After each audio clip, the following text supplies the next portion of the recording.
धोखा देने वाली बीजेपी सरकार को दोबारा से सत्ता में कैसे पहुंचाया जाए, ये मिलजुल के एक रणनीति तैयार की गई है। लोगों को इसका पता चल गया और इसीलिए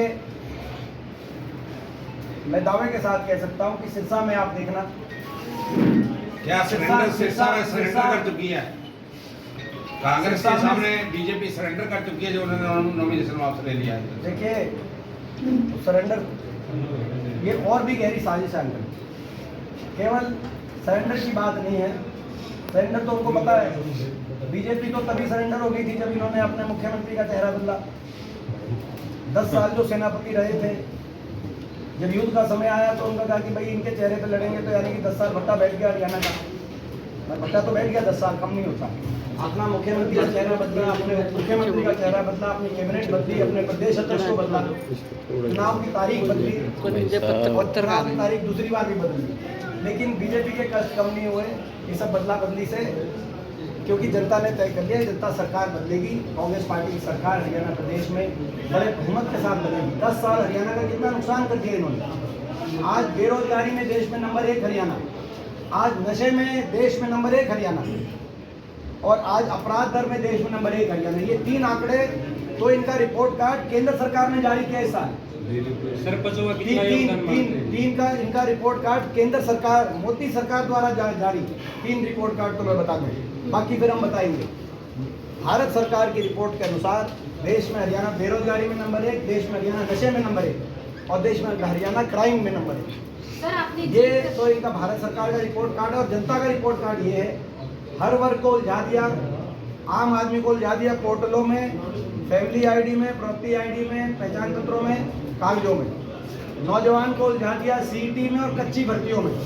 नहीं कौशल निगम बिना रिजर्वेशन, बिना पेंशन, बिना मेरिट के कच्ची भर्ती ले आए।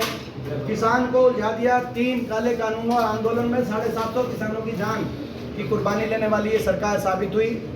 सरपंचों, कर्मचारियों, आशा वर्कर, आंगनवाड़ी वर्करों पे लाठियां बरसाने वाली सरकार साबित हुई।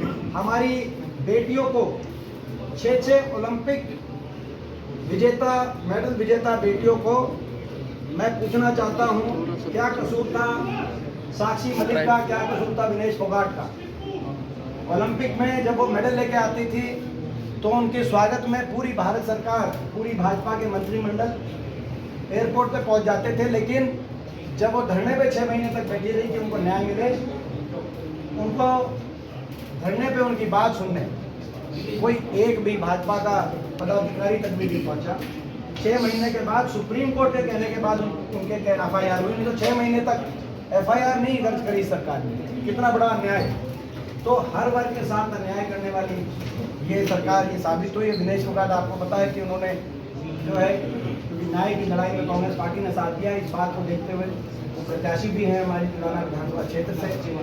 तो हर वर्ग के साथ अन्याय करने वाली सरकार साबित हुई है और हरियाणा का को विकास की पटरी से उतारकर बेरोजगारी, नशे, महंगाई में आगे लेके जाने वाली ये सरकार साबित हुई। इसलिए प्रदेश की रिपोर्ट ये है कि आज प्रदेश में प्रचंड बहुमत से भाजपा की सरकार हार रही है और प्रचंड बहुमत से कांग्रेस पार्टी पुलिस का भी सर माना जा रहा है कि पंजाब पुलिस के बराबर समान वेतन की मांग की है, उस पर क्या कहना चाहेंगे। हमारा मैनिफेस्टो आ रहा है, एक बात का ध्यान रखा जा रहा है और मैनिफेस्टो हमारा 18 तारीख को हमारा जो मैनिफेस्टो है वो आदरणीय खड़गे जी, आदरणीय राहुल जी, हुड्डा साहब,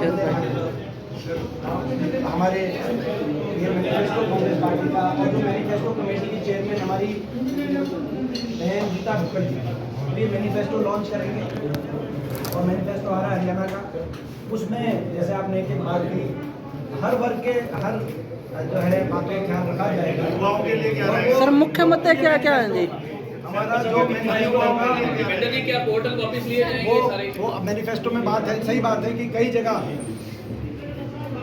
जो एक व्यवस्था बन गई इन पोर्टल और आईडीज में कि लोगों को चक्कर काटने पड़ रहे हैं अपने कागज ठीक कराने के लिए, सुविधाएं लेने के लिए अधिक अफसरों के। इस व्यवस्था को परिवर्तित करके अफसरों को चक्कर काटने पड़े, लोगों के घर पहुंच के उनकी सुविधाएं पहुंचानी पड़े। इस सोच के साथ और जो ये कह रहे हैं, मैंने देख रहा था कि खट्टर साहब का आया कि भाई ये टेक्नोलॉजी विरोधी हैं, ऐसी बात उन्होंने कही। मैं खट्टर साहब को बताना चाहता हूँ, मैं स्वयं सॉफ्टवेयर इंजीनियर रहा हूँ, इन्फोसिस से लेकर अमेरिका तक मैंने टेक्नोलॉजी सेक्टर में बहुत काम किया है। टेक्नोलॉजी के सदुपयोग का अनुभव मेरा शायद उनसे ज़्यादा होगा, लेकिन टेक्नोलॉजी का सदुपयोग लोगों के को सुविधाएं देने के लिए किया जा सकता है, मगर टेक्नोलॉजी अगर सही से उसका उपयोग ना करें तो लोगों को के लिए घातक हो सकती है, जैसे हमने देखा। बेरोजगारी को लेकर युवा बढ़ रहे हैं। सर मेन इशू क्या है जी? उपयोग किया जाएगा लोगों को सुविधाएं देने के लिए, इसमें सारी इस व्यवस्था को परिवर्तित लोगों के हक में की जाएगी। और जो मैंने कहा, लोगों को चक्कर ना काटने पड़े अपने कागज ठीक कराने के लिए, अधिकारियों को लोगों के चक्कर काटने पड़े, उनके डोर स्टेप पे अधिकारियों को उनके लोगों के डोर स्टेप पे भेजने का काम करेंगे। चाहे पेंशन्स बनाने की बात हो, पेंशन ठीक कराने की बात हो, चाहे राशन की बात, व्यवस्था की बात हो, चाहे प्रॉपर्टी आईडी के संबंधित जो समस्या है उनकी बात हो, अधिकारी लोगों के चक्कर काटे, ऐसी व्यवस्था हरियाणा में। सर मुख्य मुद्दे क्या क्या हैं चुनाव के? मुख्य मुद्दे क्या क्या हैं? तो उस मार्जिन के अंदर सरपंचों का कितना आप लोग मानते हैं? रहेगा, सभी का रोल रहेगा, सरपंचों का भी बहुत बड़ा रोल रहेगा। सर मुख्य मुद्दे क्या क्या हैं? नजर आएंगे सारे, अभी आपको आगे जो है सारे युवाओं के लिए री-टेंडरिंग को बंद करके सरपंचों को अधिकार दिया है। सरपंच सारे नजर आएंगे, ये आप विश्वास रखना हमारी सबसे, क्योंकि देखो अभी चुनाव कल ही पहले नॉमिनेशन वापस देने का कल दिन था, आज से चुनाव शुरू हुआ है। आज ही सारे सरपंच और सारे संगठन आज परमवीर जी के पक्ष में आपको मजबूती से खड़े सर फैमिली आईडी से बहुत लोग परेशान है जी इसको। सर फैमिली आईडी से बहुत बोल ही दिया है और बोल तो दिया। हेलो आराम से भाई, एक एक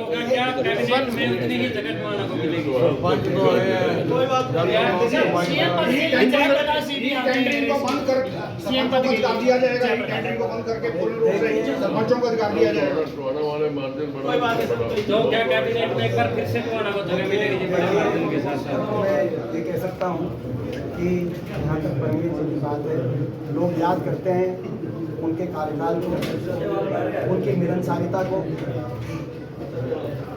उनकी नरमाई को, क्योंकि यहाँ तो बहुत कई जो है अहंकारी किस्म के लोग भी बीच में आए, लेकिन लोग कॉन्ट्रास्ट करते हैं, लोग याद करते हैं कि जो है जब वो सत्ता साहब के कैबिनेट में बतौर कृषि मंत्री उन्होंने जैसा काम किया था बेहतरीन, प्रदेश के किसान बहुत अच्छा उन्होंने अपनी योजनाएं लेके आए थे, बड़ी बड़ी स्कीम्स बनी थी, किसान हितैषी सरकार मानी गई थी, उसमें परमवीर जी का एक प्रमुख योगदान रहा था। और आज मैं देख रहा हूँ टोहाना के जन जन को याद आ रहा है उनकी कार्यशैली, और उन लोगों को कॉन्ट्रास्ट करने का समय मिल गया कि भाई तुलना करने का, तुलना करने का कंपेयर करने का टाइम मिल गया। तो अब ये एक बड़ा फैक्टर है, और जो है मैं समझता हूँ कि निश्चित तौर से उनका इतना एक स्वर्णिम कार्यकाल रहा था, तो उसको लोग याद कर रहे हैं और यहाँ से बड़ा आशीर्वाद हो रही है। सर मुख्य मुद्दे क्या क्या हैं? सर मुख्य मुद्दे को एक करने का माना जा रहा है, कितना सही मानते हैं? कांग्रेस पूर्णतः एक होगी, सभी कांग्रेस के सभी नेतागण आपको एकजुटता से दिखाई देंगे टोहाना में, ऐसा हमारा विश्वास। दीपेंद्र जी, हमारी पार्टी की प्रक्रिया के अनुसार ये फैसले शीर्ष नेतृत्व अपने विवेक से करता है। जयप्रकाश जी भी आप कहो तो ये सारे जवाब मैं एक साथ दे देता हूँ कि हमारी पार्टी की एक अपनी प्रक्रिया है, और वो प्रक्रिया इस प्रकार से होती है। आज हरियाणा प्रदेश में ये चुनाव, जैसा कि आप जानते हैं, प्रचंड बहुमत से कांग्रेस पार्टी जीत की तरफ बढ़ रही है। हमारे अध्यक्ष चौधरी उदय भान जी की अध्यक्षता में, हमारे नेता प्रतिपक्ष चौधरी प्रताप सिंह हुड्डा जी के नेतृत्व में, सभी कांग्रेस के नेताओं के सहयोग से, सभी कांग्रेस के कार्यकर्ताओं की मेहनत से, लोगों के आशीर्वाद से बहुत बड़े बहुमत से कांग्रेस सत्ता में आएगी। और अक्टूबर 8 को शाम को 5 बजे कांग्रेस विधायक दल की, मैं भी बता रहा हूँ आपकी प्रक्रिया, कांग्रेस विधायक दल की बैठक बुलाई जाएगी। कांग्रेस विधायक दल की बैठक की भावना को लेते हुए कांग्रेस शीर्ष नेतृत्व को अपने विवेक से ये निर्णय मजबूत सरकार देने के लिए ये निर्णय कांग्रेस का शीर्ष नेतृत्व करता है। ये कांग्रेस की परंपरा और ये कांग्रेस का हमारा एक सिस्टम है और उस सिस्टम के अनुसार आपको जो है 8 बजे बैठक होगी। 9 अक्टूबर को आपको हम कांग्रेस पार्टी की तरफ से निमंत्रण देंगे, जो है आपको हम निमंत्रण देंगे नई सरकार के गठन में। तो मैं ये आप सबको दीपेंद्र जी बड़े नेताओं द्वारा महिलाओं के बारे में जयप्रकाश जी ने टिप्पणी की जैसे दीपेंद्र जी, मैं ये कह रहा था कि जैसे विचारों ने 10 बार कोशिश कर ली। ई टेंडरिंग के बाद वो तो सरपंचों को संपूर्ण अधिकार दिए जाएंगे जब कांग्रेस सरपंचों पे हमारे मैनिफेस्टो में सरपंच एसोसिएशन के मांग पत्र के अनुसार और जो व्यवस्था बनाई जाएगी ताकि सरपंच जो को अधिकार भी मिले, पंचायती राज के अधिकारों में विस्तार भी हो, सरपंच अपने गाँव में विकास कार्यों में जनता में तक पहुंचाने के लिए बड़ी तीव्रता से तेजी से विकास कार्यों को आगे बढ़ाएं। इन बातों को देखते हुए हमारी मैनिफेस्टो में पूरा एक पेज लिखा गया है। स्वयं सरपंच एसोसिएशन के जो हमारे लिंक हैं, हमारे जो प्रधान हैं, उनसे हमारी जो मैनिफेस्टो की चेयरमैन है उनकी बातचीत की हुई है। वो सारी चीज़ें तो ये पंचायती राज के अधिकारों को बढ़ाने के लिए हमारा मैनिफेस्टो आएगा, सरपंचों के अधिकारों को बढ़ाने के लिए। दिल्ली के मुख्यमंत्री केजरीवाल भी इस्तीफा दे रहे हैं, जिस पर क्या कहेंगे?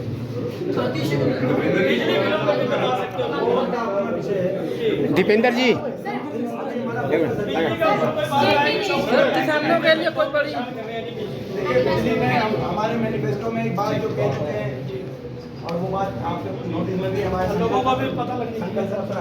कह चुके हैं कि 300 यूनिट बिजली में राहत, बिजली उपभोक्ता को कमर तोड़ महंगाई की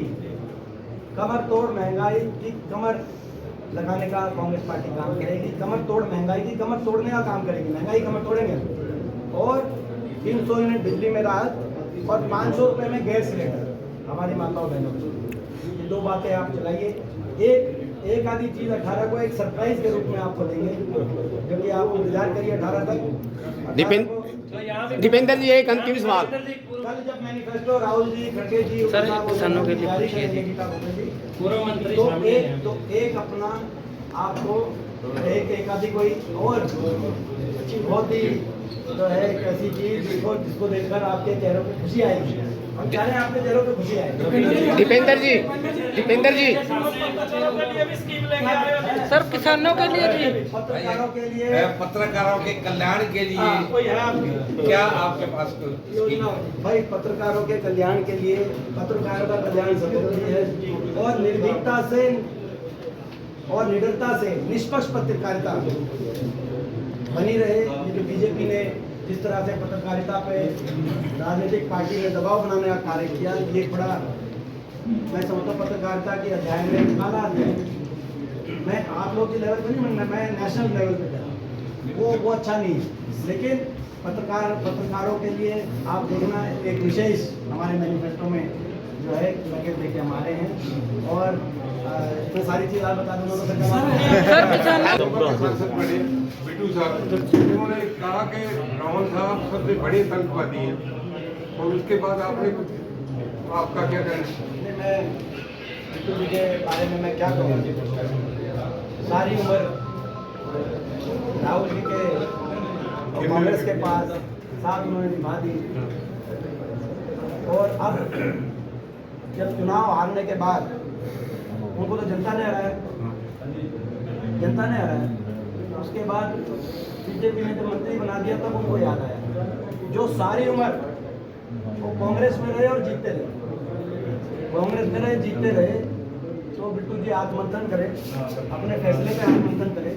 और अपने सारी उम्र उनको ये ध्यान नहीं आया, बिट्टू जी को। और जो ऐसी जो बात कर रहे हैं वो आपको मैं समझता हूँ कि ये उनको शोभा नहीं देता। एक वो कहते मैं प्रचार में आऊँगा। देखिए ब्रिजभूषण प्रचार में आए, उनका हम स्वागत करते हैं हरियाणा में, क्योंकि किसी को भी अधिकार है प्रचार में आने का, प्रचार में आने का किसी को अधिकार है। लेकिन जो है मैं समझता हूँ कि एक ऐसे व्यक्ति जिन पे 6 महिलाओं पर का शोषण करने का जो आरोपी, ऐसे घिनौने अपराध के आरोपी सांसद बीजेपी, जिन पे सुप्रीम कोर्ट द्वारा निर्देश करने के बाद जिन पे FIR दर्ज की गई हो, और दिल्ली कोर्ट में जिन पे 6 महिलाओं के यौन शोषण का के आरोप तय किए हो दिल्ली कोर्ट में, सारी बात देखते हुए, ऐसे घिनौने अपराधों के आरोपी बीजेपी के पूर्व सांसद वो अब क्या कह रहे हैं, वो क्या करेंगे नहीं करेंगे, हमें उनकी किसी बात पे का जवाब देना हम अपना पर नहीं मानते। हमारे को शोभा नहीं देता कि ऐसे किसी व्यक्ति की किसी बात को कमेंट करें। पर हम इस मुद्दे को प्रायोरिटी से, क्योंकि हमने जो मैनिफेस्टो बना रहे हैं, अभी एक हमारा गारंटी कार्ड भी आएगा जो सभी हमारे प्रत्याशियों के पास आएगा, जिसमें 2 पेज रहेंगे। एक पेज गारंटी कार्ड का प्रदेश में जो गारंटी है हमारी, जो, और दूसरा पेज विधानसभा में जो गारंटी देना चाहे हमारे प्रत्याशी, एक विधानसभा लेवल का भी मैनिफेस्टो तैयार करें। तो इसको आगे और प्रबंध को कैसे एक पूरी तरीके से बाढ़ से बचत की जाए पूरे चौहाना क्षेत्र में, उसको भी हम अपने उसमें शामिल करेंगे। सर किसानों के